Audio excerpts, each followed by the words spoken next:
Rasulullah adalah salah seorang yang paling mudah tersenyum di dunia. Beliau tak hanya tersenyum kepada para sahabatnya, akan tetapi beliau juga tersenyum kepada orang-orang yang membencinya. Beliau selalu tersenyum kepada orang-orang yang tidak menyukainya. Beliau bukan hanya tersenyum kepada orang yang beliau sayangi, tetapi Rasulullah selalu tersenyum kepada orang-orang yang tidak menyayanginya. Rasulullah Shallallahu Alaihi Wasallam bersabda, "Senyuman untuk temanmu adalah sedekah." Jadi ketika kita tersenyum kepada seorang atau orang di antara kita, maka senyuman tersebut akan menjadi sebuah sedekah bagi kita. Rasulullah Shallallahu Alaihi Wasallam adalah seseorang yang suka tersenyum dan bercanda. Namun beliau tak pernah tertawa terbahak-bahak dan berbohong dalam candanya. Canda Rasulullah Shallallahu Alaihi Wasallam itu lebih segar daripada tetesan air bagi mereka yang tengah kehausan. Senyuman Rasulullah lebih halus daripada belayan orang tua kepada anaknya. Senyuman Rasulullah Shallallahu Alaihi Wasallam lebih manis daripada madu yang telah dibuat oleh lebah.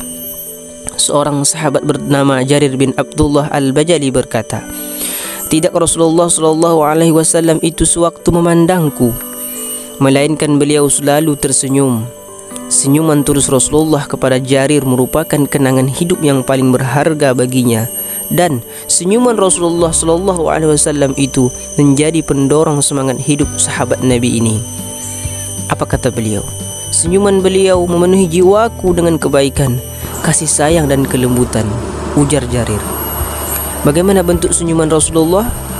Para sahabat menggambarkan senyuman Rasulullah Shallallahu Alaihi Wasallam itu, yaitu ketika Rasulullah SAW tersenyum, maka nampaklah gigi gerahamnya yang putih bersih. Akan tetapi Rasulullah tak pernah tertawa terbahak-bahak. Beliau tidak pernah tertawa secara berlebihan, karena beliau bersabda dalam sebuah hadis yang berbunyi, "Berhati-hatilah kalian dengan tertawa. Sungguhnya banyak tertawa mengakibatkan kematian hati."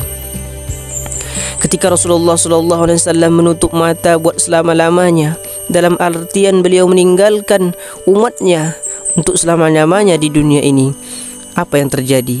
Di bibir Rasulullah SAW terlihat seulas senyuman yang sangat manis. Hal itu menandakan bahwa Rasulullah SAW sudah disambut para malaikat di pintu surga, karena beliau adalah sesosok mulia di dunia dan mulia di akhirat.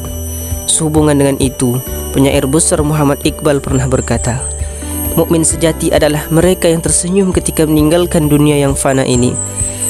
Bahwa mukmin sejati adalah mereka yang selalu tersenyum kepada saudara-saudaranya, tidak hanya kepada orang-orang yang menyayanginya, tetapi kepada orang-orang yang membencinya. Mereka selalu tersenyum. Karena kenapa? Karena senyum adalah perhiasan bagi seorang mukmin.